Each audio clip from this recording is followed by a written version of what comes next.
Fortunately, to acquire rationality is not complicated. It simply requires knowing and working through a three-step process. First, we must become aware of what we shall call low-grade irrationality. This is a function of continued moods and feelings that we experience in life below the level of consciousness. When we plan or make decisions, we are not aware of how deeply these moods and feelings skew the thinking process. They create, in our thinking, pronounced biases that are so deeply ingrained in us that we see evidence of them in all cultures and all periods in history. These biases, by distorting reality, lead to the mistakes and ineffective decisions that flag our lives. Being aware of them, we can begin to counterbalance their effects. Second, we must understand the nature of what we shall call high-grade irrationality. This occurs when our emotions become inflamed, generally because of certain pressures, as we think about our anger, excitement, resentment, or suspicion. It intensifies into a reactive state. Everything we see or hear is interpreted through the lens of this emotion. We become more sensitive and more prone to other emotional reactions. Impatience and resentment can bleed into anger and deep distrust.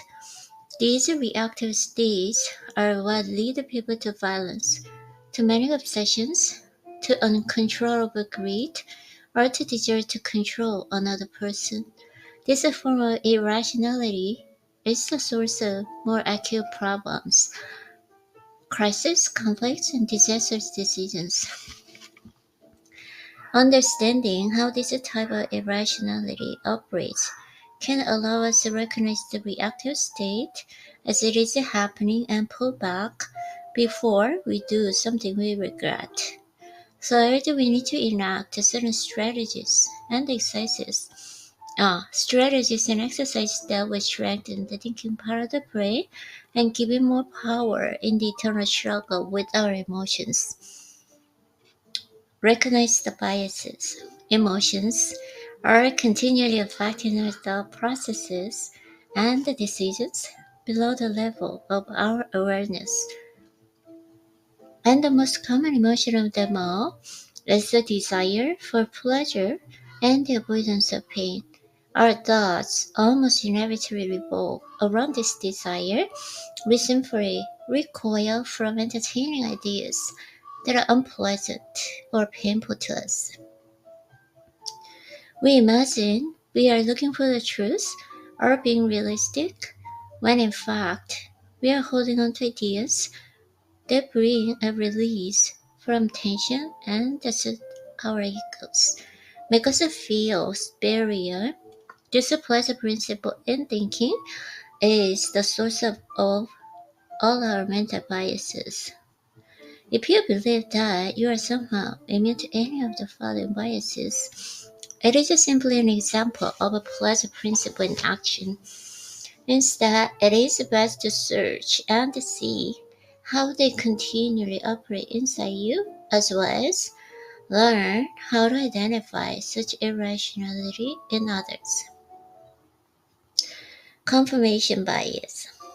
Look at the evidence and arrive and make decisions through more or less rational processes. But because of the pleasure principle and the eight's unconscious influence, we manage to find the evidence that confirms what we want to believe. This is known as confirmation bias. In the end, people want to hear their own ideas and the prefaces confirmed by expert opinion that will interpret what you say in light of what they want to hear, and if your advice runs counter to their desires, they will find some way to dismiss your opinion, your so-called expertise. The more popular the person, the more they're subject to this form of the confirmation bias. When investigating confirmation bias in the world, take a look at theories that seem a little good to be true. Conviction bias. I believe in this idea so strongly, it must be true. Those, on the other hand, who express nuances, whose tone is more hesitant, reveal weakness and self-doubt. They are probably lying, or so we think. These biases make us susceptible to salesmen or demagogues who display conviction as a way to convince and deceive. They know that people are hungry for entertainment, so they clog their half-truths with dramatic effects. Appearance bias. I understand the people I deal with. I see them just as they are. We see people not as they are, but as they appear to us. And these appearances are usually misleading. First, people have trained themselves in social situations to present a front that is appropriate and that will be judged positively. They seem to be in favor of novelist causes, always presenting themselves as hardworking and conscientious. We take these masks for reality. Second, we are prone to fall for the halo effect. When we see certain negative or positive qualities in a person, social awareness, intelligence, other positive or negative qualities are implied that fit with us. People who are good looking generally seem more trustworthy, particularly politicians. If a person is successful, we imagine they're probably also ethical, conscientious, and deserving of their good fortune. This obscures the fact that many people who have gotten ahead so don't so through less than moral actions. We stay cleverly disguised from view. The group bias. My ideas are my own. I do not listen to the group. I'm not a conformist. We are social animals by nature. The feeling of isolation, of difference from the group is depressing and terrifying. We experience a tremendous relief when we find others who think the same way we do. In fact, we are motivated to take up ideas and opinions because they bring us in this relief. We are unaware of this pull, and so imagine we have to consider certain ideas completely on our own. Yet, few would ever admit this influence on their thought patterns. The blame bias. I learn from experience and mistakes. Mistakes and failures elicit the need to explain. We want to learn the lesson and not repeat the experience. But in truth, we do not like to look at too closely at what it did. Our introspection is limited. Our natural response is to blame others, circumstances, or a momentary lapse of judgment. The reason for this bias is that this is often too painful to look at our mistakes. It calls into question our feelings of superiority. It pokes at our ego. These are an emotion will blind us yet again, but we repeat exactly the same mistakes and go through the same mild, recriminating process. Superiority bias. I'm different. I'm more rational than others, more ethical as well. Few will say this to people in conversation.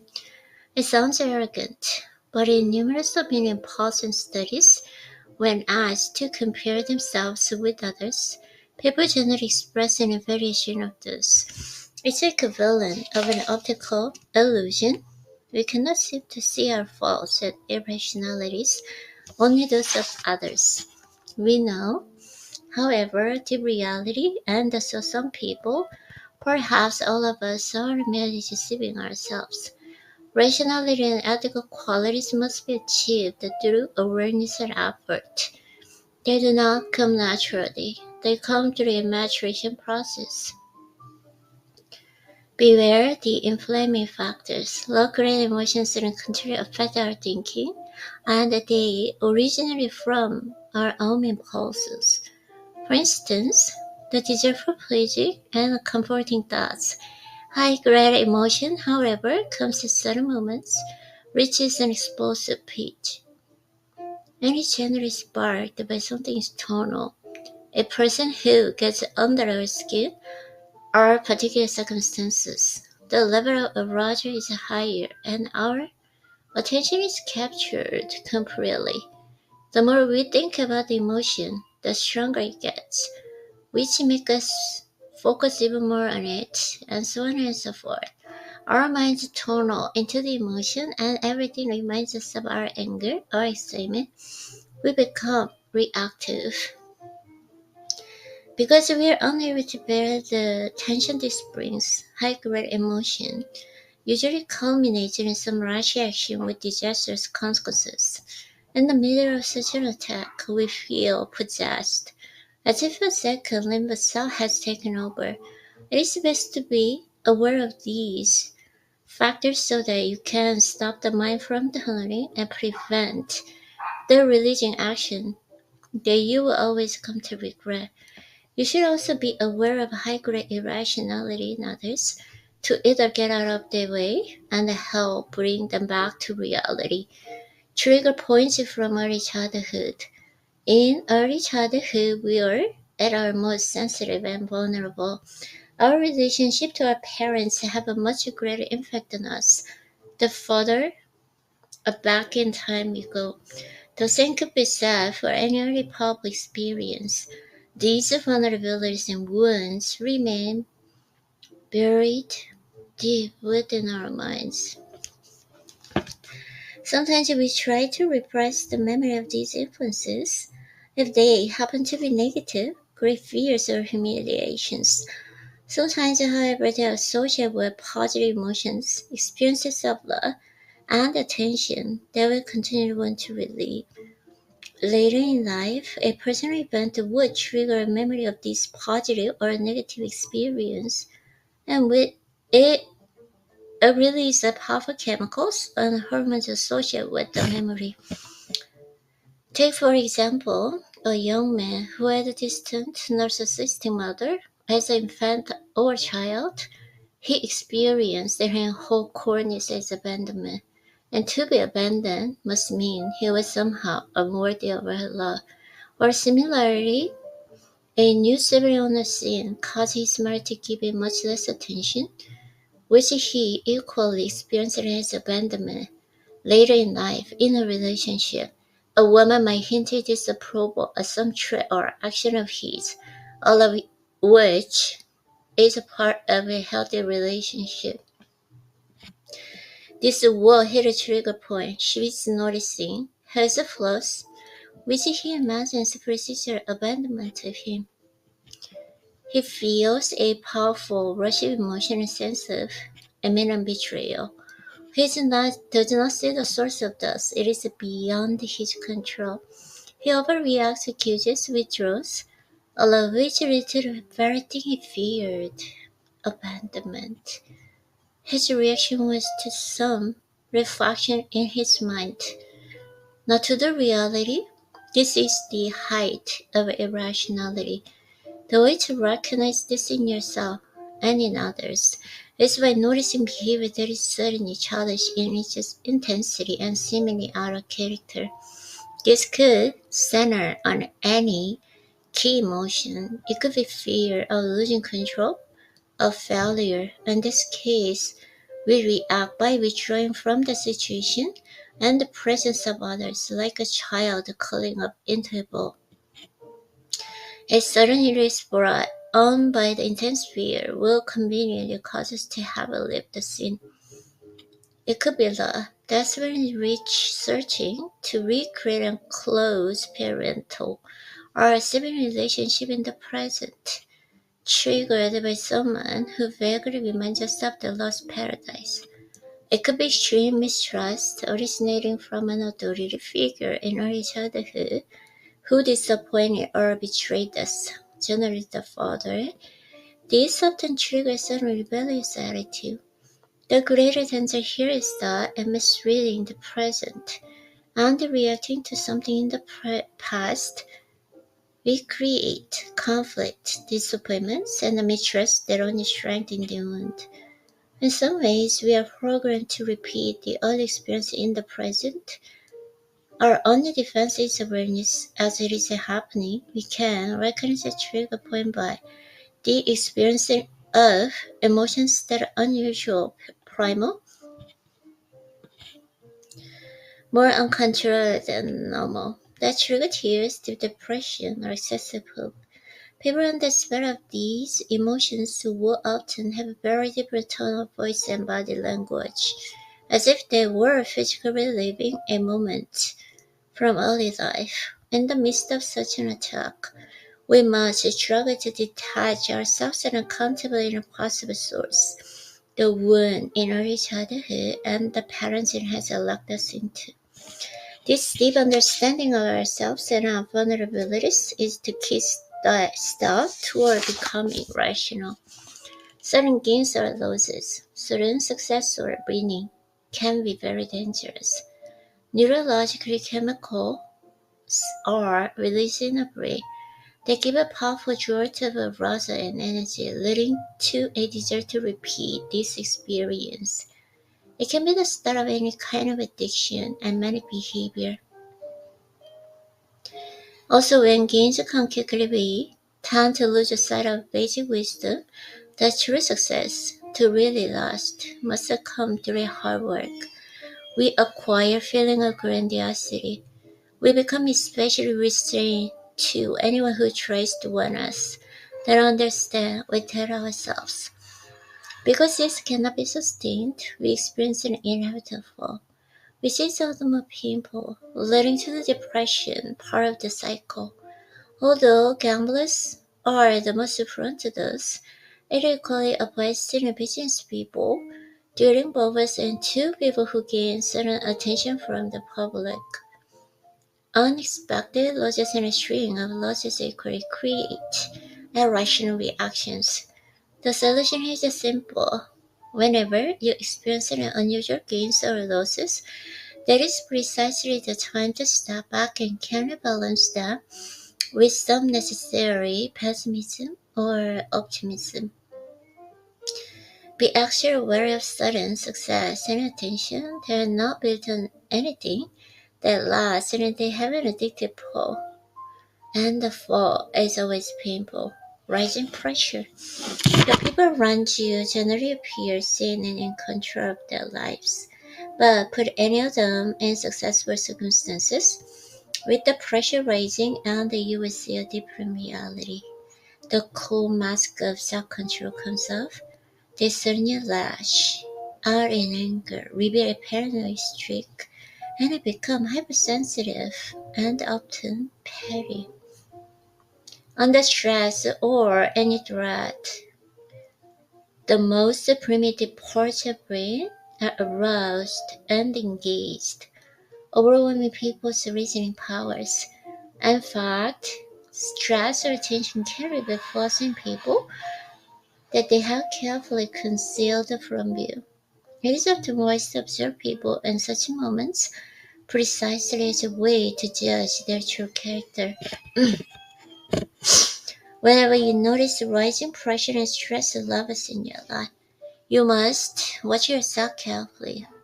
Monitor any signs of unusual brittleness or sensitivity, sudden suspicious, fears disproportionate to the circumstances.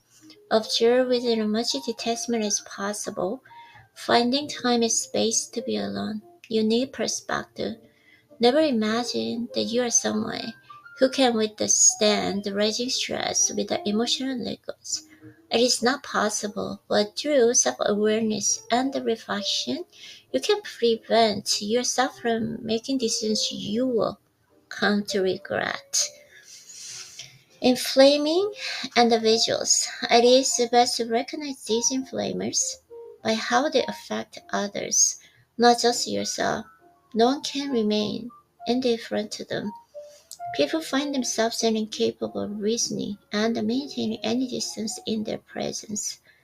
They make you think of them continually when not in their presence.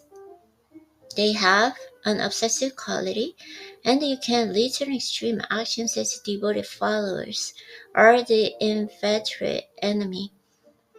On either end of a spectrum, attraction and repulsion, you would tend to be irrational and you would desperately need to distance yourself. A good strategy to utilize is to see through the front they project. They inevitably try to cast a larger-than-life image, mythic, intimidating quality, but in fact, they're all too human, full of the same insecurities and weaknesses we all possess. Try to recognize these very human traits and demodelize them. Group effect. Okay, try to read tomorrow. Okay, good job, Irene. Thank you. I love the way you are.